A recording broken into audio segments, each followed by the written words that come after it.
Right, so I'd like to start with a rhetorical question, and that is, why is this handsome gentleman so happy? It might be because of his excellent chicken, or choice of hat, perhaps delicious beer. But I will argue that the real reason this person is happy is that he writes Haskell code for money. He is a Haskell developer. In fact, Amos here even works on compilers in Haskell, and he's paid for it. He's following on with his PhD work in things like Fusion at a place like Ambiata, a place called Ambiata.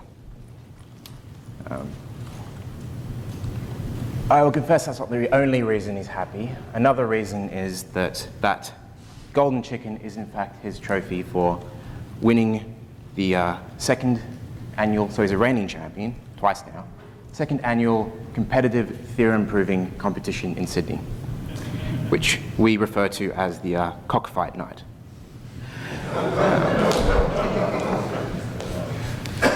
So this was actually a segue, a clever segue into a theme on basically community and passion, which I think we touched on in the keynote. But I think it's really important for such a small market as commercial Haskell to have a really tight community where you can source developers and where you can share information. So without being too overdramatic, I would like people to read this because I think it sort of sets a theme.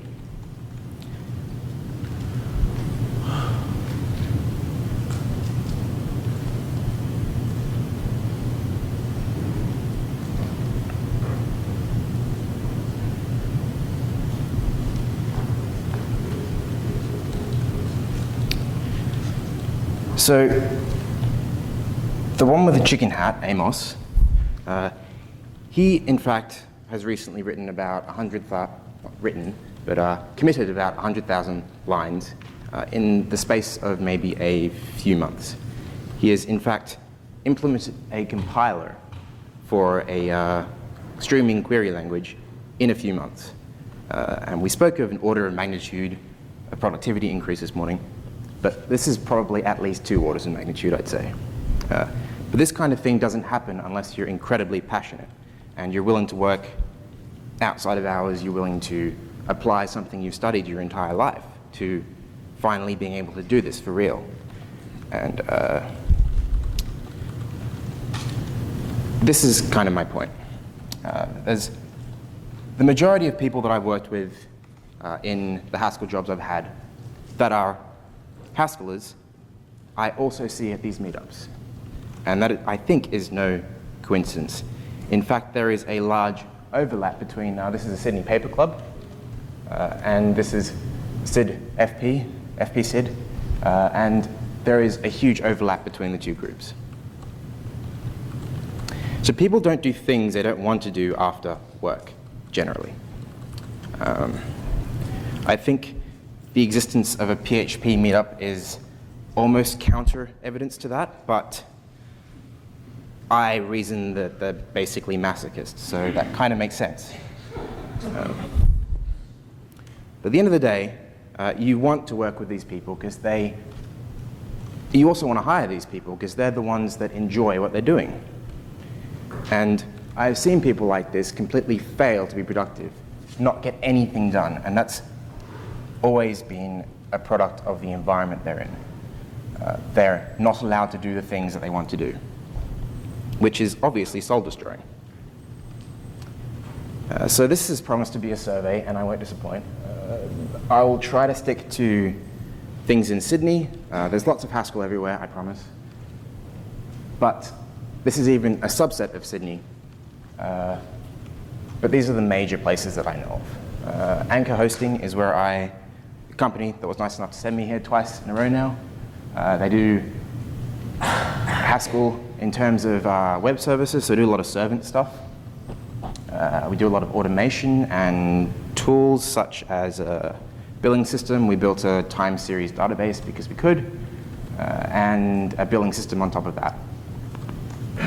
Ambiata, which is that company that Amos works for, they're using Haskell to build a compiler for a streaming query language that they use for big dataing, and they're trying to actually move from Scala to Haskell for a lot of things now. IAG, which is where I've recently actually moved to, is a huge insurance company in Australia. It's not really, it's more of a corporation. And they are currently using Haskell to throw a bunch of data at it and resolve some entities. CBA is a largest Australian bank, or close to, and they're using a lot of FP because they know smart people go to FP. Unfortunately, they're forcing them to actually use Scala mostly, but they are doing some Hadoop tools in Haskell. And Optus, I've heard that there is one person in Optus, which is a telco in Australia, and they're basically spitting out schemas and queries and like, I think, because if you can't use Haskell, you can always smuggle some Haskell in with code generation, I think. So, like, what are we doing here? Well, I want to encourage anyone here that wants to write Haskell for a living to go out there and actually try and make that happen, basically. I want you to be as happy as the chicken hat guy. So, I was most recently at Anchor Hosting, which is a strange place to do Haskell, but we made it work. And now at Insurance Company, which is another strange place to use Haskell. But I think the point here is that it's not the Haskell, it's the problems you're solving. And I want to help you do Haskell. But to sell someone on Haskell, you're going to get some rather tricky questions, and you have to be able to answer these. So I'd like to have a quick experiment. So imagine you want to write Haskell at work. How are you going to convince whoever you need to convince to do this to do Haskell? What concerns might come up? What extra value are you going to provide by using Haskell? And how are you actually going to do this?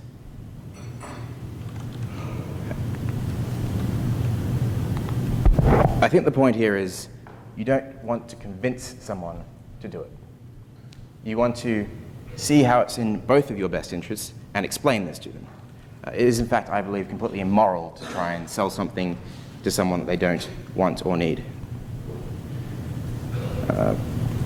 But you will always get stuck on some concerns that people are going to be worried about, and they're just going to say no. And this will stop you dead. So if you can't cross this bridge, then you won't even get to showing people why it's great. So this is one of the most common concerns, and it's kind of crazy, actually. Apparently, there's no Haskell developers that want to write Haskell. And they're really expensive because they all work for finance companies. That is true. But there are still Haskell developers that don't work for finance companies.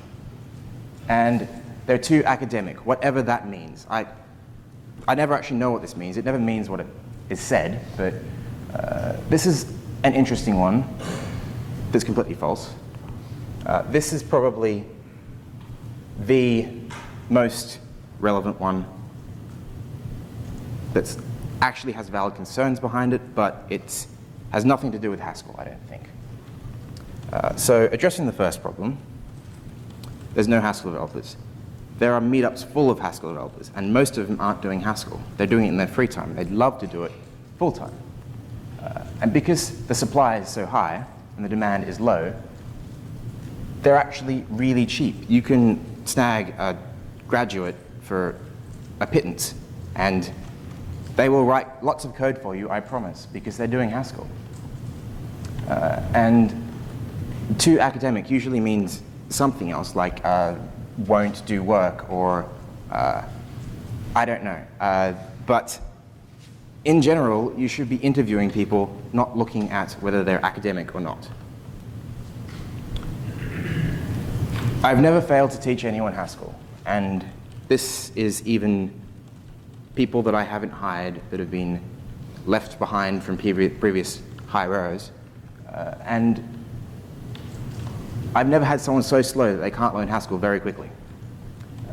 In fact, I think if you find someone like that, you probably don't want to keep them around. And if you leave, yes, no one will be able to maintain it. But that is the same if you had a Ruby developer and they left, and you have no one left that does Ruby. However, if you leave some Ruby code behind, you will have no idea what it actually does, probably. If you leave Haskell code behind, you have types. You have some kind of structure to this thing, and I've found even undocumented code that's been left behind for years is quite easy to pick up. This is the real concern, I think, at a lot of big places. And I don't have a good way of addressing this. I'm sorry, Haskell is indeed not Java. So usually when someone's saying this, they don't actually know what they're asking for. They don't know why they want Java, except they don't want to change things, or they don't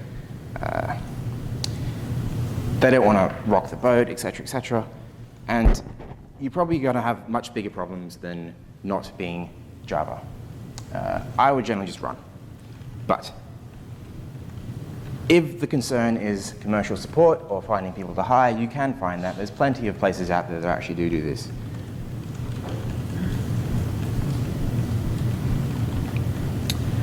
So I want to go a bit into how we can actually do the things so that you're comfortable with pitching it. And you don't actually need to start from any real level of sophistication. This is how we started at Anchor, first doing Haskell. It was terrible, but we got things deployed, we got things done. So basically, the build process was you find the guy that has a laptop that seems somewhat like production, and then you build it on that laptop, and then that person asyncs it to production and runs it in a screen session. Sometimes we run it in a while loop, and then it works even better. This is obviously terrible. And there were a few little quirks that came up first before we decided on a real culture of actually deciding to do things, at which point we thought perhaps Control-C should turn on debugging. Because you can easily hit Control-C, right? No, many people objected, but it ended up staying in the code somehow, and I've since learned that the sysadmins have tried to daemon tools some things at some point, and so daemon tools kept trying to send Control-C to this thing, and it was just freaking out, turning on and off debugging, and soon there were hundreds of them running. So yeah, don't do that, and really need to think about things as a group and actually listen to people. So an important thing with these tools is that you can take them with you, I think, from job to job. Things and processes that you're actually creating. The biggest thing we did at Anchor to improve was move to CI. This was originally a bit of fear around surrender and control to this almighty black box, but it had a great effect of carrying on to all of the Jenkins. We also incorporated code reviews, deployment procedures, responsibility, personal responsibility things is quite important. And no longer did everybody think that somebody else would do things. There was a bit of DevOpsing, misnomers going around, and I'll say this one thing, DevOps doesn't mean that developers do sysadmin work. That's not what it is, I promise. It's communicating with each other. So at Anchor, we started a new process where we would, at the beginning of the project, decide what's being delivered, what the target platform is, who's going to do it, and how monitoring would happen, then on to manual creation of repositories, documentation stubs, and wiki pages. We'd like to automate that, but we never got around to it. We also manually set up Jenkins jobs. I've spoken to some people from Dislora, and they actually have a very similar process. So I find it interesting that all of these places tend to come back to the same kind of reasonably intelligent way of doing things. So they hate Cabal, so they created a thing that creates Cabal files called HPAC. So basically, when they have a new project, they write a YAML file and it spits out some bar files. They use Travis, we use Jenkins, but they still do it manually. And they really embrace TDD. And Cabal can be really slow to build and run tests, so they built Sensei, I think, which is basically an online persistent test suite runner that runs in GHCI. And they deploy a little nicer because it's a lot more standardized there, I think, where they just version bump an Ansible and then the thing rolls out. And they cut down on feedback cycles with Tink, which is a thing which caches Cabal installs.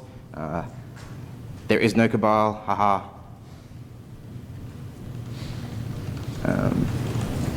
So this is the process. We pull work from a board, we write the code, along with unit tests, sometimes, usually, and always acceptance tests. Then we review, merge, and an artifact is spat out, goes straight to staging, the acceptance tests are run, and if it's good, then we can deploy to production. So pretty sane. Now this is a real concern for anyone who has done Haskell in their own time, because all the things seem painful, and when you actually get into delivering code, you need these things to work, right? So one real issue is package instability. If you want to actually rely on your build, you kind of need to use stackage. The reason for this is that you just can't rely on Hackage to keep a sane set of dependencies building together. And the more dependencies you add, the more chance you have of breaking, so you end up not wanting to have so many dependencies, and you end up having people dictating which libraries you use, and then you copy-paste code or re-implement libraries, and it just becomes terrible. So Stack is great, and it's really convenient to use now. So Stackage with Stack is a nice pairing. And we have a lot of nice extra things that come with it, and they're only getting better. The biggest win, though, is this, and that is that projects don't need to be updated as often. You don't need to constantly fix your builds when you didn't care about that project anymore, you just wanted to leave it there. So that's really important if you want to actually be relied upon. This is another cool thing that we actually built at Anchor, and that it came out of this pain that we had where we didn't want to tell developers how to write code, but we did want them to lint, check, and style their code the same. You can have all these different versions of Cabal, HDev tools, and all these linting things, and they sometimes either do different weird things, or they stop working, or et cetera, et cetera. And these tools, when they integrate into your workflow, end up becoming a huge liability, which is really not cool. So we created Grifffolk, which is basically a pre-commit hook that runs all of these things, and it links in all of these linters and checking and all these things. I was hoping to have time to show that afterwards, but I think I'm out of time now. But we run basically file check, HLint, stylish Haskell, and GHCmod all at once. I have 1 minute, so I'll talk very quickly. So these are some places where Haskell has been really, really good at delivering things very quickly and effectively.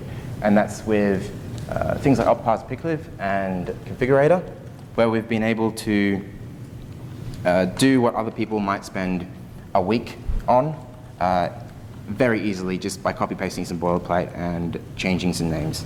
I think you can take this a step further with this, these Aleph Cloud people. They've basically merged a bunch of things together and started doing some meta-programming on top of this. So you basically just template Haskell some things, and then you get a boilerplate project that has a bunch of options that you want. It comes with a config file, and it's all standardized. So convention over configuration. 30 seconds probably, so I'll just mention Naija. yes, we brought Naija to Haskell, we're sorry. But it is quite nice. It is one little tiny module, and this is where other languages and idioms kind of will fall down. If you can do it this easily, it might not be right. It probably isn't right.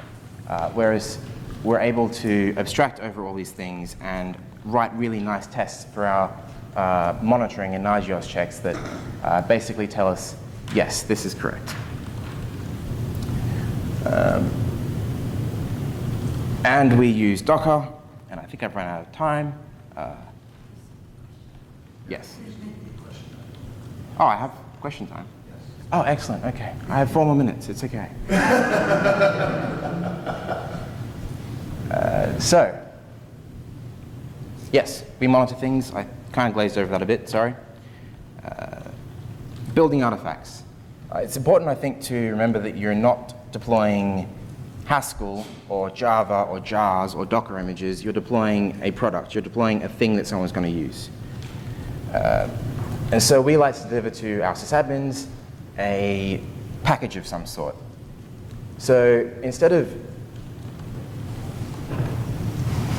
looking around for what already existed, as usually happens with smart people, we decided to reinvent things. And this usually involves M4, all kinds of horrible things, and it's generally not fun to build something that takes a lar file and spits out a dead package, right? And there's no need for that. Just because you're around a bunch of Debian maintainers doesn't mean you have to do it right. You can just use something off the shelf like FPM to stick a directory in a package and they won't notice, I promise. Docker is really okay if the people that want the thing that you're deploying to be a Docker container. But please don't force Docker containers on people just because you think Docker is like the elf binary of the 21st century or something. It's not a jar. That's not what it's for. Oh, it kind of is what it's for, but if they don't want Docker, please don't use it. Yeah. But that said, it's very easy to build Docker containers and build on Docker with Stack. And it is quite nice. It's a nice way to do things. So, I hope that you will go out and try and bring Haskell to your company. But before you do that, please think about how you're going to do things and how your business will actually benefit from it. Because if you haven't convinced yourself of that first, you're not going to have much fun. I might even have a minute for a question. Excellent.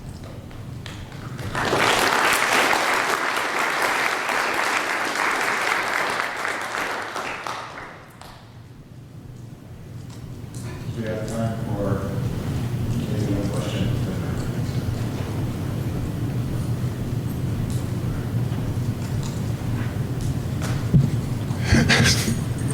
So, what has been your experience deploying Haskell through Docker in this respect? It's been absolutely no different to any other application deployed to Docker. Okay. It's just the difference is building the Docker container, for which it's been nicer, if anything, because there's a lot of people doing the same thing, and they have a bunch of tooling for it. Well, thank you very much.